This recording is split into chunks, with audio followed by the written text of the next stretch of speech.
Well, that's a great point because you want to shuffle them, and I don't. When you get in the finance world a little bit, you're like, oh, do I get this perfectly beautiful mint card and then shuffle it? Like, so and when that's I'm the thing. People are like, oh no, I can't dare shuffle. Like I have a real one in the binder. That's another thing that I'll die on this hill. There's a lot of people who are like, oh, this is an expensive card. I'll put it in the binder and I'll play proxies of it everywhere. Shuffle it. They were meant to be shuffled. They were meant, unless you have a 10 PSA quad gold whatever. I actually cracked nines.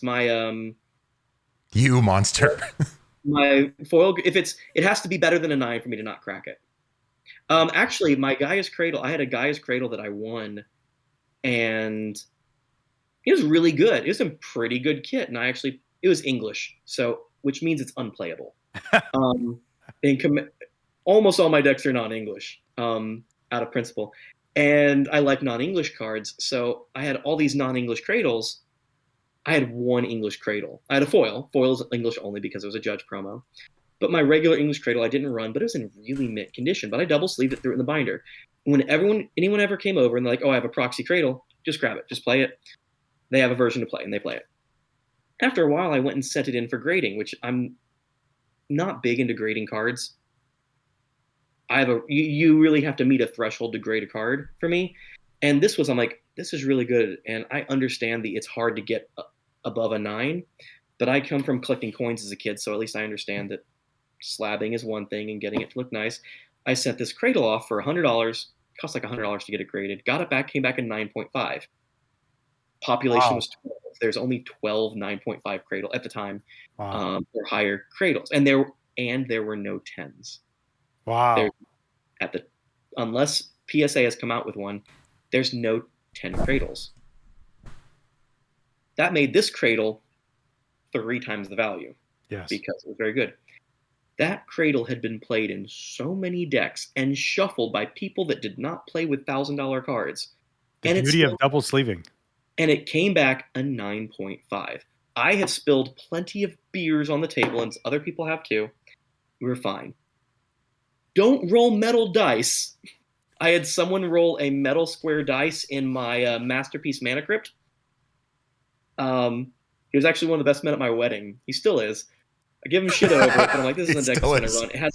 It has a dent in it, and now I have a great story about how my friend dented my Mana Vault. Or Mana Crypt. Masterpiece Mana Crypt. Thanks. Play the cards. I played a Cradle, played it for years, and then sent it off. It still came back a 9.5. Be careful with them. Shuffle reasonably. But let's be honest. You look at any card that comes fresh out of a pack, you're lucky if you get a 9. That's just how grading works. It has to be perfection to get above 9.5 and 10. Play the cards. Be careful with them. Play them. Get heavily played. Get non-English for a reason. Throw them on deck. Shuffle it. They deserve to be played. Awesome. So yeah, my Alpha Savannah I cracked from a pack. My Tabernacle or slab, I cracked my Tabernacle from a slab. Grim Monolith from a slab. Wow. And I shuffle them. My 9-year-old daughter plays Tabernacle and she loves it. But I shuffle for her. There you go. Here, give me these. Give these to Daddy. So no, we absolutely love it, and it doesn't have to be expensive. I have a blinged deck where it's Dragon's Approach. The most expensive card in the deck is Dragon's Approach. Every single card is foil, and I don't run a foil Soul Ring because Soul Ring is too expensive. But it's Dragon's Approach, and it runs 35 copies of Dragon's Approach. Oh, yes. Okay. We're only allowed to run one of each card, but once at the very beginning, I said, unless the card says otherwise, right? Dragon's Approach is one of like 8 or so cards nowadays that say, you may have any number of cards in your deck named Dragon's Approach. When a Commander player hears that, we're like, this is going to be stupid, and I like it. So I play a Dragon's Approach deck. It 3 mana, deals 3 damage to each opponent. If you have 5 of them, you can exile it and you get a dragon. My Dragon's Approach deck has 2 dragons in it. The commander is Niv Mizzet, and the 2 dragons in it are Niv Mizzet. And there's cards that could break it, like Thruming Stone just lets you play all of them in your deck. Oh, yes. I know Thruming Stone. But my restriction is no card can be more expensive than Dragon's Approach. The whole deck in foil is under $150 or under $200 now, I think. There's Thrumming Stone. Foil Thrumming Stone is too expensive, so I can't run it. Anybody that played old school Relentless Rats decks will know what a Thrumming Stone is. Relentless Rats used to be the only one, and then we got Persistent Petitioners, and then we kept getting cards that say you may have any number. More rats. And in Commander, it's a silly, fun thing. Yep. So my Dragons deck is a foiled deck. It's all pretty. Actually, the most expensive card in it is a foil island that I happen to have, a foil Russian island that's from a rare printing. It's a cheap deck, and I built it to play against precon levels, and we call it Bad Dragons jokingly. But you can build a good deck that it, yeah. Oh, I was about to type in Bad Dragons. That's not it. Don't Google that. That's for the other channel. So you can build very cheap, very good decks. And you can build very expensive, gimmicky decks. I have an Asmarana Mordekaiser and a Koldakar deck. He nailed it. Count it.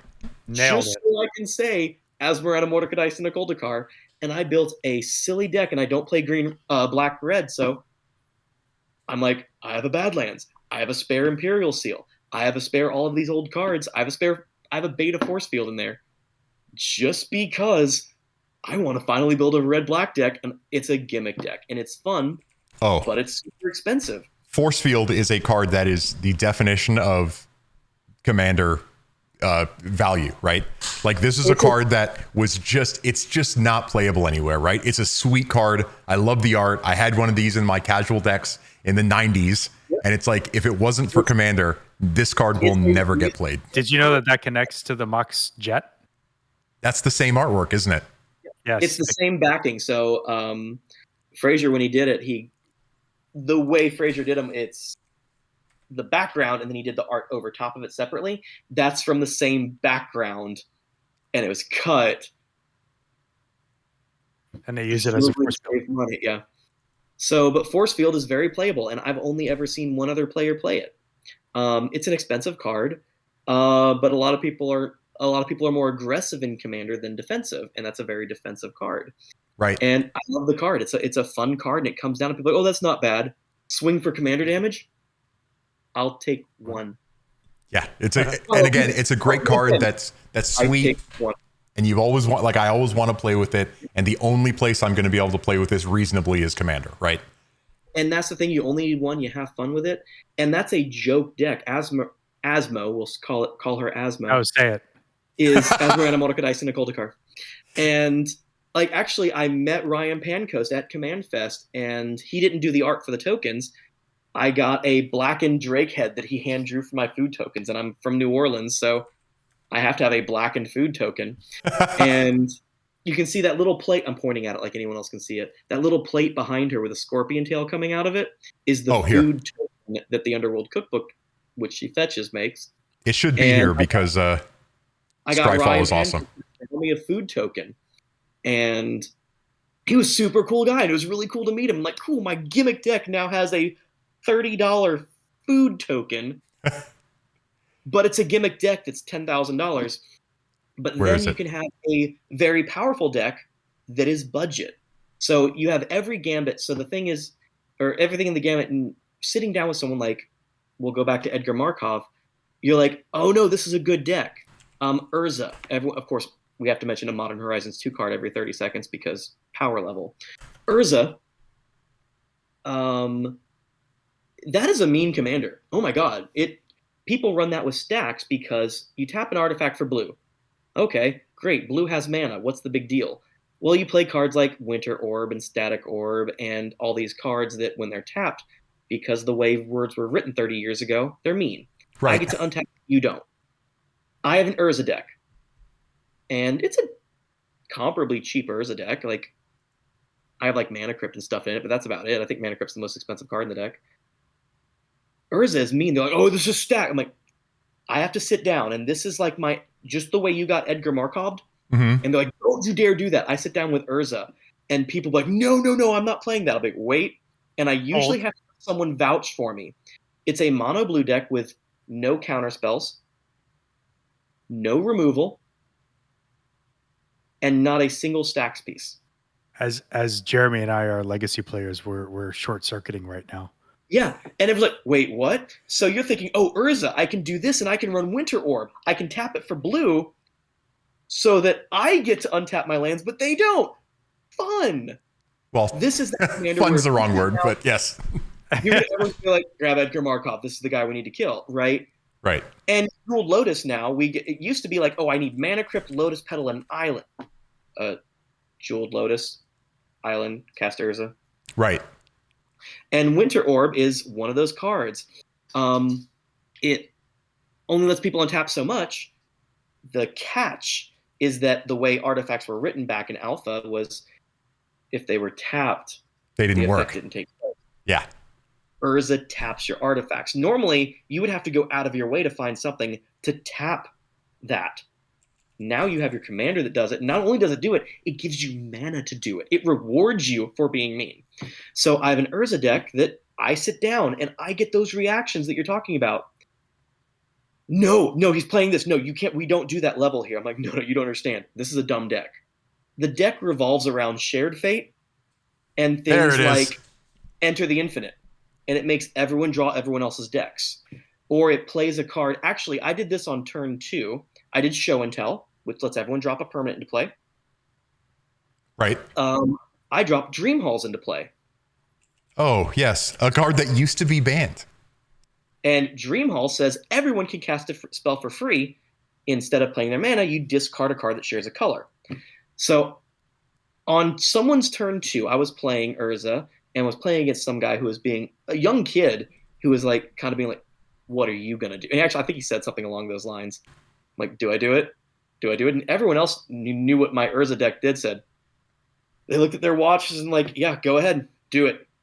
It was my turn 1, his turn 2, and I had Leyline out, which lets me play things with Flash. He went to go cast something mean.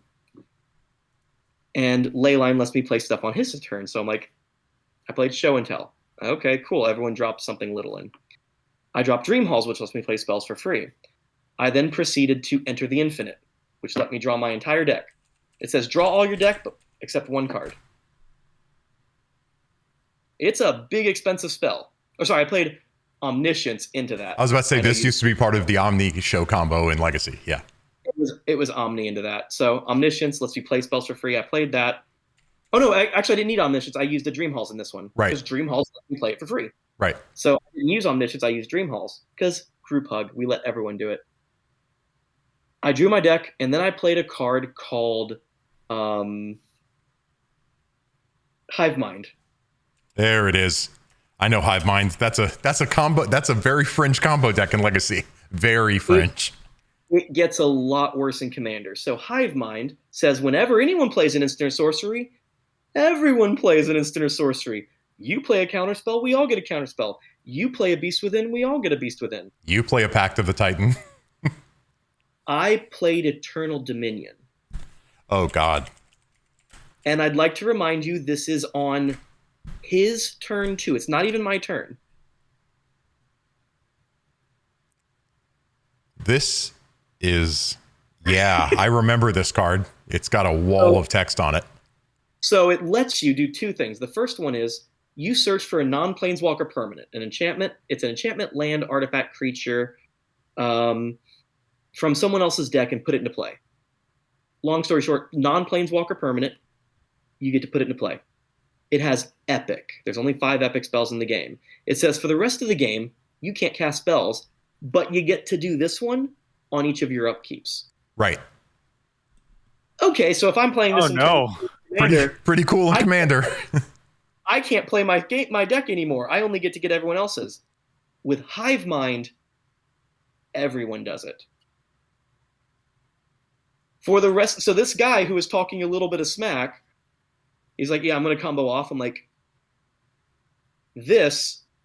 no one can play spells of the rest of the game, but instead, we get to get a card for free from anyone else's deck. For the rest of the game, you may finish your turn 2. And that is Urza, which is normally a very, very mean, stacksy, like Staxy being like oppression, you can't play the game, but I can Right. deck, to no, it's chaos. And I built a chaos deck around it. So just for everyone's knowledge, the stacks deck refers to this old school card, Smokestack, which was just a miserable thing to do to people. Still is a miserable things to do to people. But yeah. Yep. And there's a whole archetype around it. And when you play those cards where I play Magic, you don't, that's the same thing as like the take extra turn cards. Like, I'm going to play Magic, but you're not. In Commander, those are kind of feel bad. You're like, hey, I built a deck around Starfish. I built a Starfish tribal deck, or some stupid. Well, here's Braids, who is banned in Commander because of that effect. Yeah, and because there's only one way to do it. It's mean. Right. And when it comes to stacks, if I'm going to play biggest and best and no holds barred, we have cards like Land Equilibrium are legal. Humility is legal. And if I'm going to play against someone who I have to kind of get that rule one out, like Edgar Markov, I'm going to be expecting there's only one way to build it. Really good vampires, and I'm going to get hurt, and I'm probably going to get all my creatures stolen. No, I built it with all cards that have blood in the art. Every single art has blood in it. Okay, now I want to see that. That's a vampire deck, right? Right.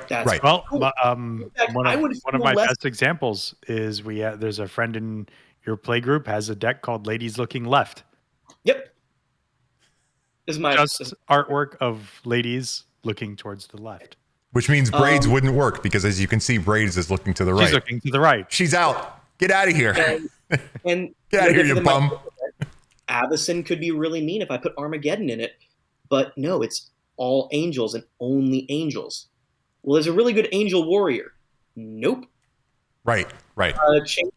Chancellor of the Annex was an old angel that had a leyline effect, like you could. Oh yes, Reanimator. I know Chancellor of the Annex. So, well, do me a favor, zoom in on that. Chancellor of the Annex. It's 9 mana, but it's really good turn 1 because it makes everyone else pay a mana for their first spell. Soul Ring is legal in Commander, which is 1 mana. Well, it stops people from playing turn 1 Soul Ring. That's an angel, right? Yep. This is a straight up angel. I ran that in my angel deck for years because that is an angel with a pretty interesting effect, especially if my commander's 8 mana. I might not be doing much, but you know what? I can turn off your soul rings. Anybody who's ever sat against Reanimator in Legacy and had a Force of Will in their hand and had to eat shit to a Chancellor of the Annex knows exactly what that thing does. Look at the Oracle. Oracle of, you're talking about the Oracle text or? Creature type. Phyrexian Angel. Oh, hold on. Yeah. So in the mystery booster, right? No, not even that. So it's a Phyrexian Angel that has yet to be printed as a Phyrexian Angel. It was during that when they messed up Infect or they screwed up Infect to. When they also updated the germ tokens for things like a Batterskull. Now makes a Phyrexian germ token. Right. And they did it for one of the Phyrexian sets. And for Plague Engineer. That is now a Phyrexian Angel. Right. I actually played it. And I'm like, see, I always thought it was Phyrexian, but it's an angel. He goes, no, they eroded it. I'm like, no, they didn't. I went and looked it up. Mid-game, I took it out of play and put it and exiled it. I'm like, it's not an angel anymore. So for me, that's how strict my tribal was. That mid-game, when I found out that it got oracled, I took it out of the deck. Mid-game. So yeah, we stick to my Urza deck. It's a mono blue deck with no counterspells, no removal, and no like, oh, it doesn't counter the spell. It Narset reversals it back to your hand. No, none of that. Right. No, because I wanted chaos, and it just helps with chaos. So thinking of you sitting down with Edgar Markov, I would be like, what kind of Edgar Markov? Do you want to make me an Edgar Markov? Do you want to go no holds barred? That's cool. That can be fun. But you need to tell people, I'm going to try to take all your creatures turn 5. So I'm going to try to oppress. I'm going to go apeshit. I put the best mana rocks. I put my Mox Diamond in there because color fixing is a thing. And yeah. But if you sat down with, no, this is the precon. I literally bought the precon, and Teferi's Protection is the best card that came in the precon. So I'm used to sitting down like when we play our casual 60s for most of my life, right? Until I got into a little bit more of the competitive side of Magic. you would just assume that your opponent has the capability to do the crappiest thing possible to you, right? Like I'm always waiting for my opponent to go swamp, dark ritual, ice quake your land, next turn sinkhole your, you know what I mean? So it's like everything's in play. So to me, that's what I'm thinking of, right? I'm not great card. Yeah. And there's cards that are good in those formats one-on-one. Like even Wasteland isn't really good in Commander. I mean, it's good to kill cradles and things like that. Right. But the way we play it in 60 card, one-on-one, I'm willing to give up my land for your land. Right. In Commander, all we've done is you and I have hurt each other while we're going to let Peter run off, right? Right, exactly. So but that's kind of it, right? Is that if I'm playing an Edgar Markov deck, I'm not necessarily looking for the most the roughest combo I can run. I'm looking to like do powerful things, right? It's not like every game I don't want to be balls to the wall trying to get what's it called? Exquisite Bond or whatever the 2-card combo is. Yeah. So, but the thing is, Edgar Markov is a good card. Right. Urza is a good card. And you're like, how do I want to build it? It is okay to say, I want to go build that. But not everyone is prepared to play against those. So I have my stack of decks. The first thing I'll say, like, okay, on a level of 1 to 10, we all have the number. And the thing is, a 7 for some people is a pre-con for me. I usually compare it to pre-cons. So like Edgar Markov actually came from a Commander pre-con. Yeah. Pre-cons are decks that are put out by Wizards. It's 100 cards. They set it from the beginning. You open it, you can shuffle it and play it. You don't even have to sleep it, Peter. And they cost anywhere from 30 to 50. That's why I was like, it's fine, right? It's a pre-con. The pre-con it's is fine. The cards you put in it where you're like, oh no. Right. My deck, my Aloro deck, I run Aloro, and the pre-con for Aloro is reasonable. There's some old good cards in there, but Aloro was actually one of the old school, one of the first commanders. Right. One of the first that they printed as a commander, right? The first. Yeah, and he's not really playable anywhere else because he has an ability says you gain 2 life. Okay, creatures in the battlefield, you gain 2 life every turn. Second ability, whenever you gain life, you can pay a mana and draw a card and everyone else loses one. That seems reasonable. I can't read your screen, but I know it says at the beginning of your upkeep, if Aloro Ageless Ascetic, or in German it's Aloro der Siedlos Asket. If Aloro der Siedlos Asket is in your command zone, you gain 2 life. Yep. Turn 1, I'm at 42. Turn 2, I'm at 44. Turn 3, and it goes haywire. The original deck ran things like that did some life gain, and it was super non-powerful. I now have a commander that I never have to cast, and I get 2 life, which pays for all my fetch lands. I'm not even going to say it pays for my shock lands because we run duels and basics over shock lands in a high-level commander. And it pays for my Necropotence, and it pays for my 1 life for Force of Will. Right. And that's my currency. I don't run a single creature in the deck. Not a one. I run a lot of really mean cards like Abyss and Tabernacle and Moat and Humility. Right. No creatures. Most people see Aloro and they're like, oh, I've played against Aloro decks. You play Pillow Fort. You play like, you can't attack me. Or you play Walls where if you hit me, it doesn't hurt. Right. No, they figure out that's what happened at Command Fest. They're like, oh, you play Aloro Pillow Fort. No. I play Aloro Miserable. I play Aloro Misery. With the Abyss. And things like the Abyss, they're like, okay, I'm going to play turn 1 Mana Dork. And you're like, Urborg, Tabernacle, Dark Ritual. My Tabernacle now taps for black mana. And the Abyss, you have to destroy your creature every turn. Yeah. The Abyss is a real bummer. That's a real bummer. It is an enchant world. It does also kill Concordant Crossroads. I try to run a world enchantment in each one of my commander decks because on the very rare occasion that enchant worlds come up, I have done things like the old Geist of St. Chaff trick. You got to wipe out their enchant world with your enchant world. Yep. And it works sometimes. But I sit down with Aloro and a lot of people are like, oh, that's not that bad. Oh, you'll find out. There's a deck, Kamal. I think I mentioned it earlier when I came to Mono Green.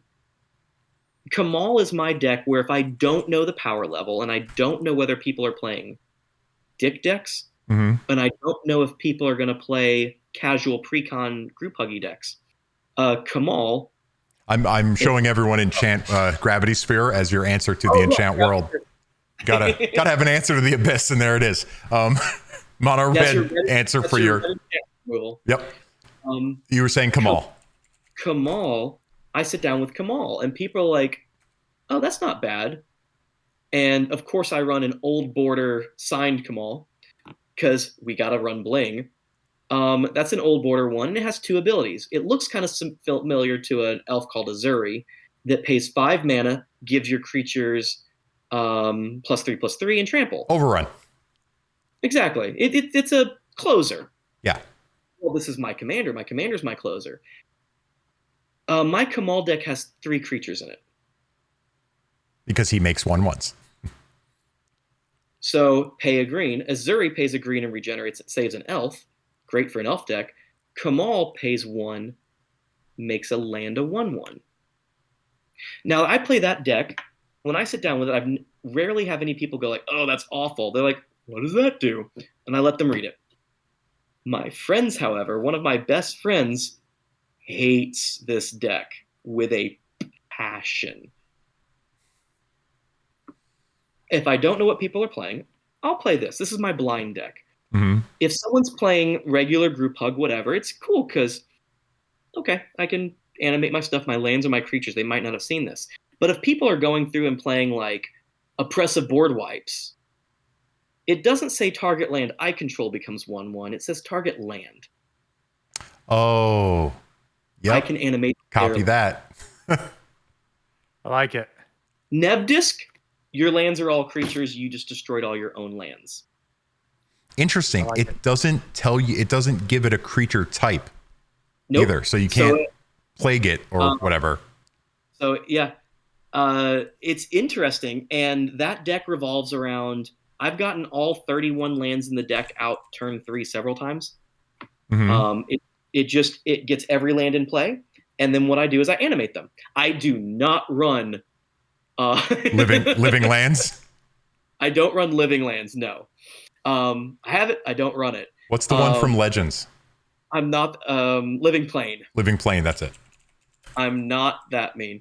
Well, the thing is, those cards are mean with Elish Norn and things that turn off creatures. Right. I actually don't put it because I want to do it in response. Right. But if I'm playing on the blind, it's a really good deck to like play on the blind because it just ramps all of my lands. And even if someone goes and blows up the world, okay, I've got 20 lands. I'll just play my commander again.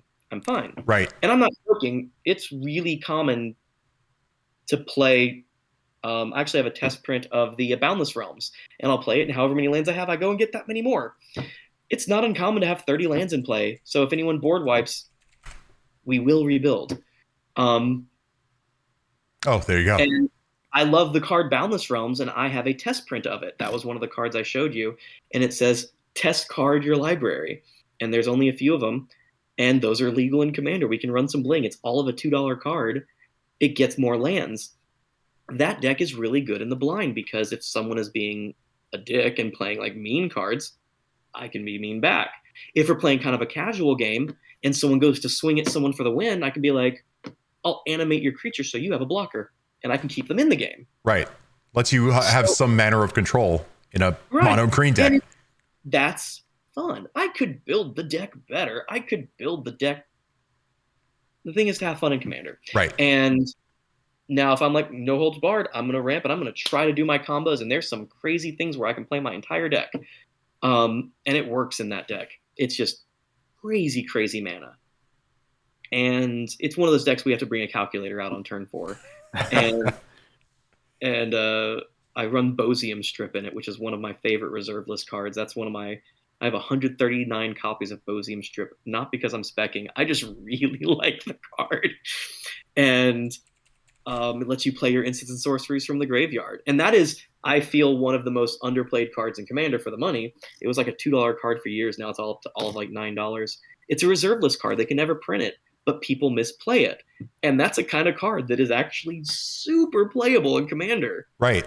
Yeah. Pay 3 mana, tap it. And it says, until end of turn, you may play the top card of your graveyard if it is an instant or sorcery.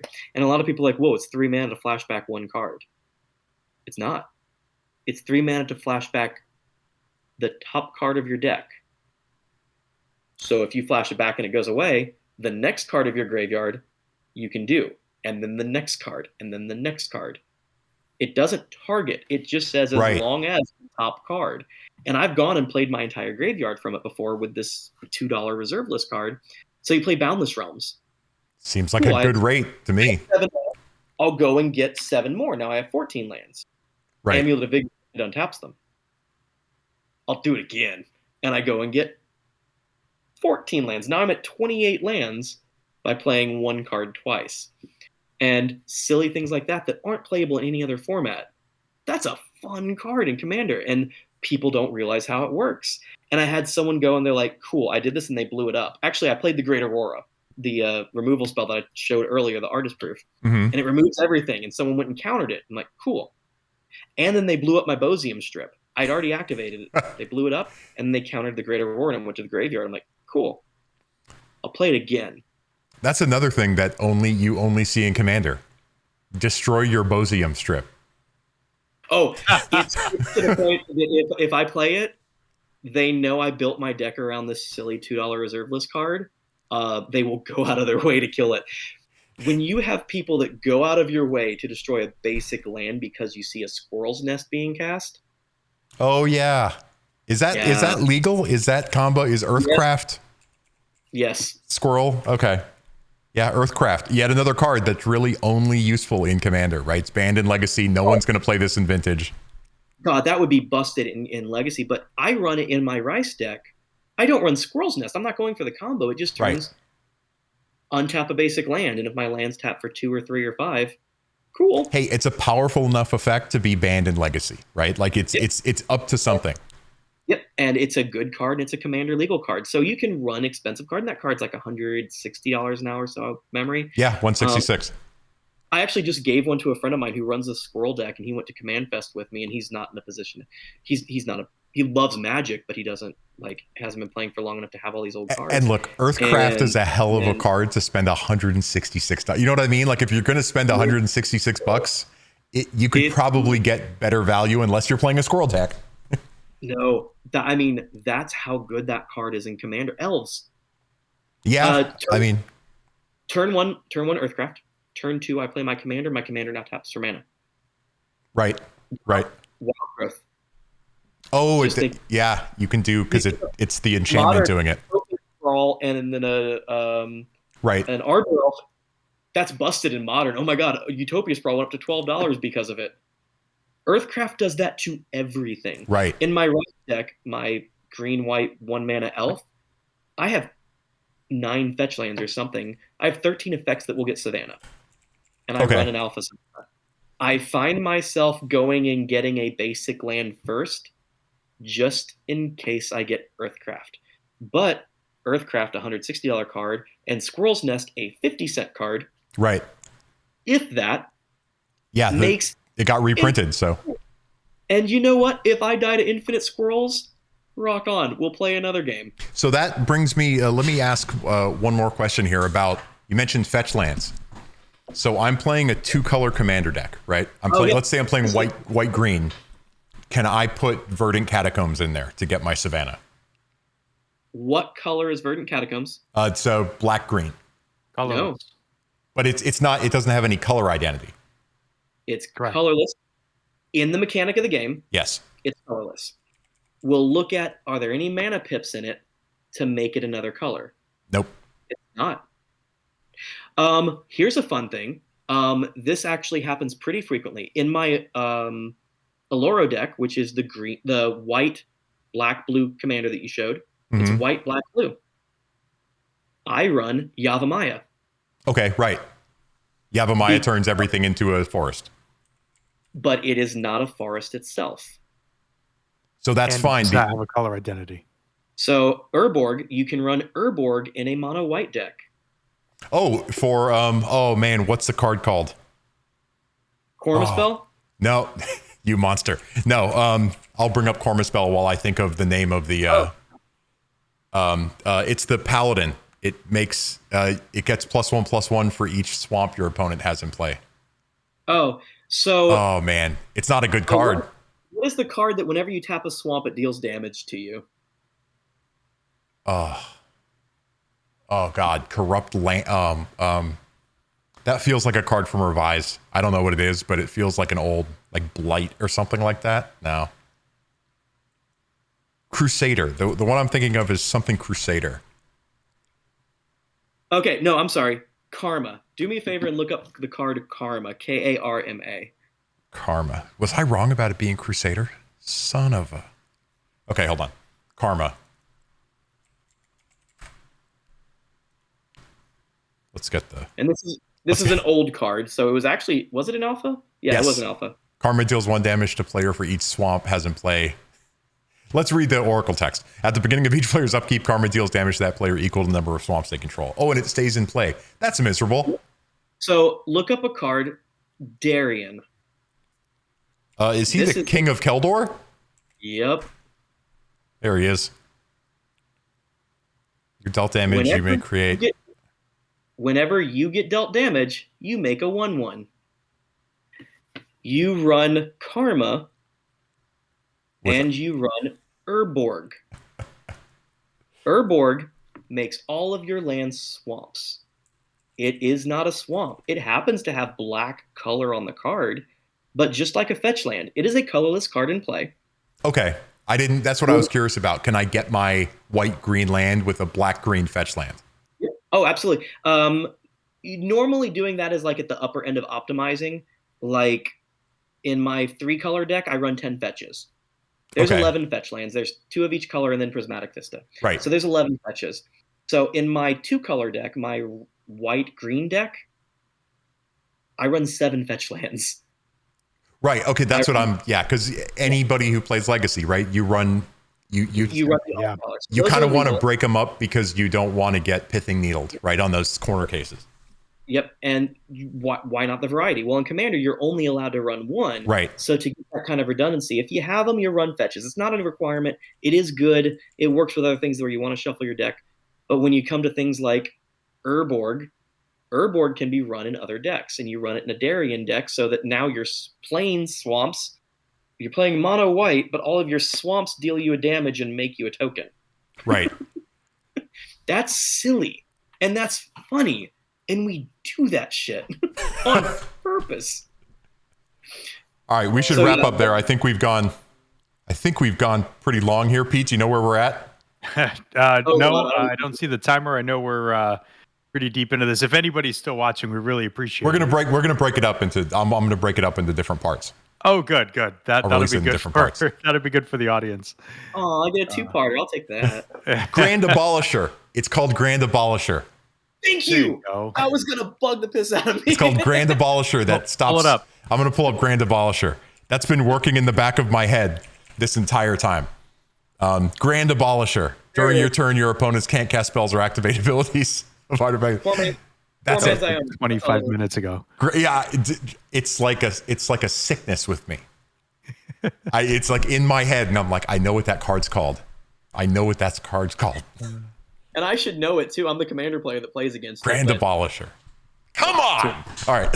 Jeremy, are you ready to brew a deck with me now? I'm ready to brew a deck with you.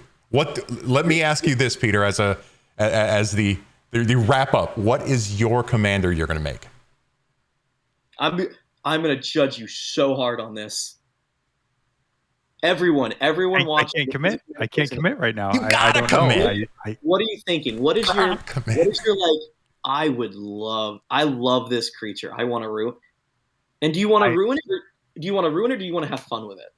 I want to have fun. That's the thing. Is I don't want EDH. I want something kind of kitschy, something fun. Think of one of those. Which is why I'm not making Slivers. That's like my favorite. And you sit down with Slivers, everyone's like, I know what Slivers is going to do. I've played against them. Exactly. So and the only pre-con deck I own is Atraxa. Okay. Think of a creature where you're like, you've played for a long time, you've seen some weird-ass creatures. I pulled out Kamal, a mono-green thing that animates lands, and I love that deck. Geth. I play a Geth deck that runs 2 creatures, but it takes other people's creatures from the graveyard. There's your answer, Peter. There you go. Isan's Shade. 6 mana, pro white, period. Here's the thing. Take something nuts out of Homeland. Sword that, homie.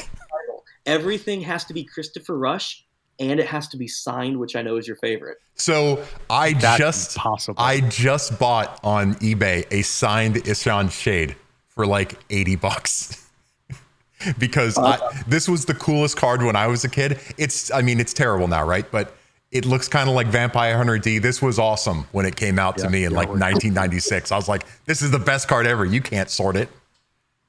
And that's it, right? But so we were talking and I was like, I need one of these signed. But just know it's a 37-cent card. But if Christopher Rush signed it, bless his soul, it is an $80 card. It's amazing. But anyways, pick your card, Peter. Have fun, pick something weird, and you're like, I'm going to do weird stuff with this. And I'm going to pull out some. Black is my favorite color. One of my things about Commander is when you're playing and you play a spell, I've already mentioned several spells to Jeremy, and he's like, what is that? You want to play those cards where people are like, you have to flip it around for them to see that that's a thing. Autumn Willow. Autumn Willow. The best card in Homelands. Well, not really, but it was at one point. The only playable card in Homelands. I am a fan of Gwendolyn. Gwendolyn de Courcy. Yes, we've talked about your girl Gwen. I spelled that wrong. No, I didn't spell it wrong. Mm-hmm. De Corci. Oh. De Corci. Mamma mia. Peter's Italian. He can do that.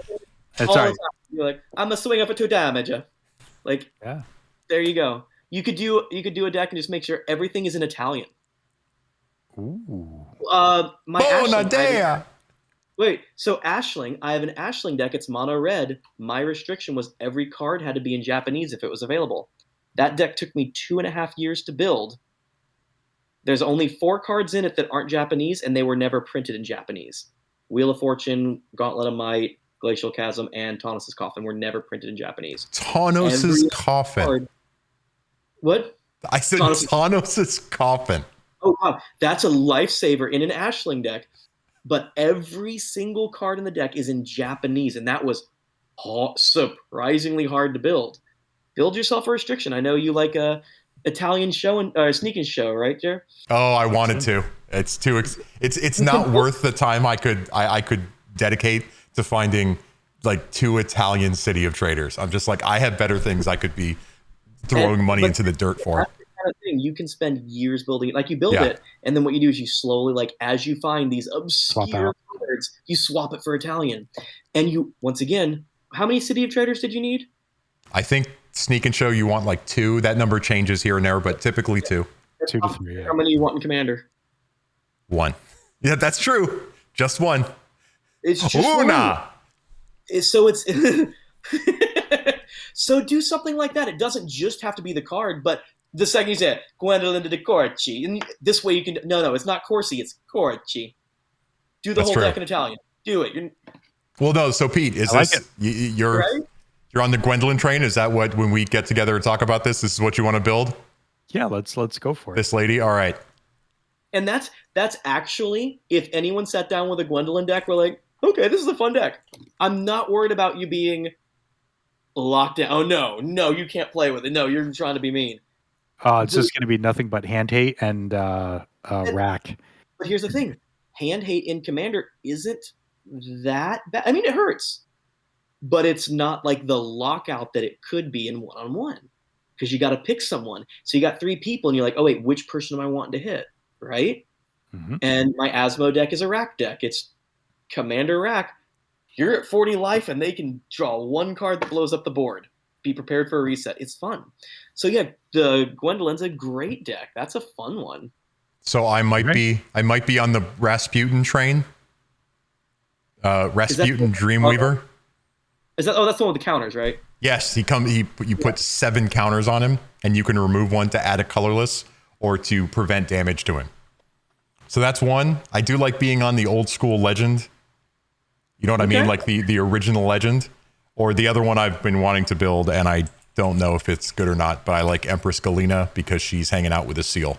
Not this left-handed one. I don't mess with that stuff. Are you not doing the left hand to represent me? Oh, no, you're left-handed. No, I'm going to leave those for you. You got to delete the whole video.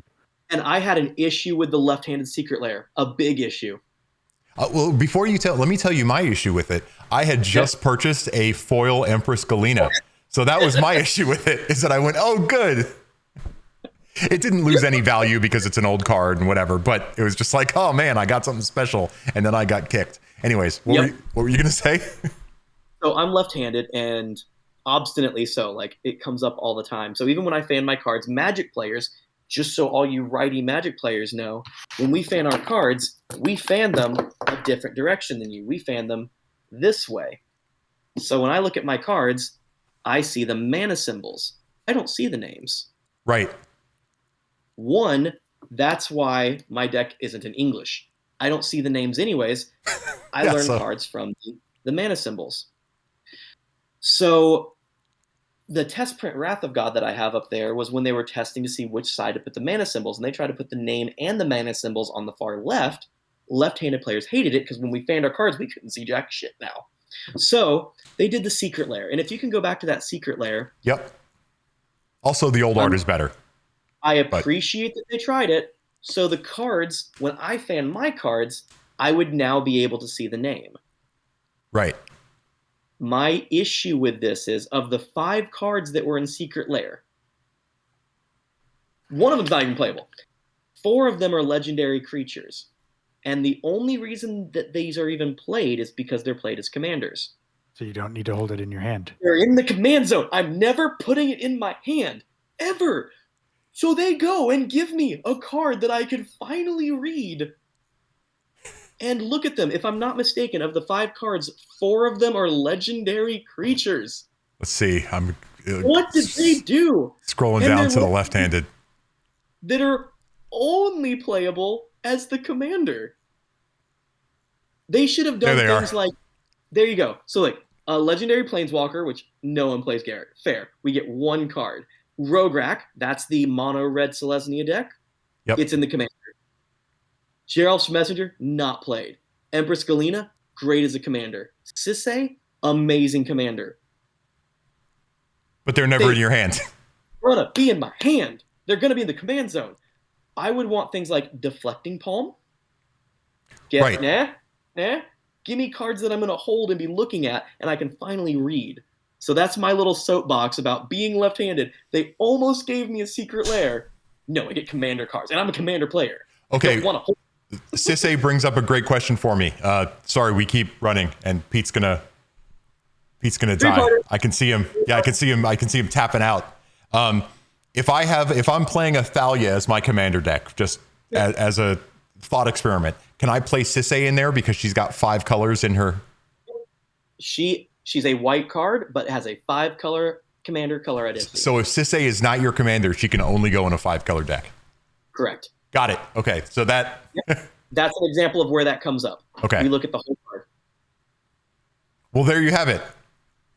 Brilliant. Ladies and gentlemen, after all that, you can't play Sisay in your mono white deck. Get out of here. Now we'll have it. So now we'll let you build. I can talk with you, Bruin, and we can bring you over for a commander night and let you see what the all this craziness is actually about. Yes, Peter and Nate live 10 minutes from each other, and I live 4 hours from them both. And one of the best things you can do is when you play Commander is borrow someone's deck. You come over, even if you don't have one, you get to say, give me a deck. And you play 5 games, and you play 5 different Commanders that someone else, and you get to see how some of this works. Because you can play Commander, like I played it for years and years and years, and someone will play a card, I'm like, what does that do? Every time. So jump in, get your feet wet, and it's a slippery slope, and you'll enjoy all your one-offs that are sitting in a binder that you can never use. Yes, finally a use for all of my unplayable cards. On that note, all right. My name is Jeremy. I'm Peter. I'm Nathan. All right, this is Iron Deck. Thank you for hanging with us. We're going to cut this up into a couple parts because I imagine we ran long. I haven't looked, but I know it's long.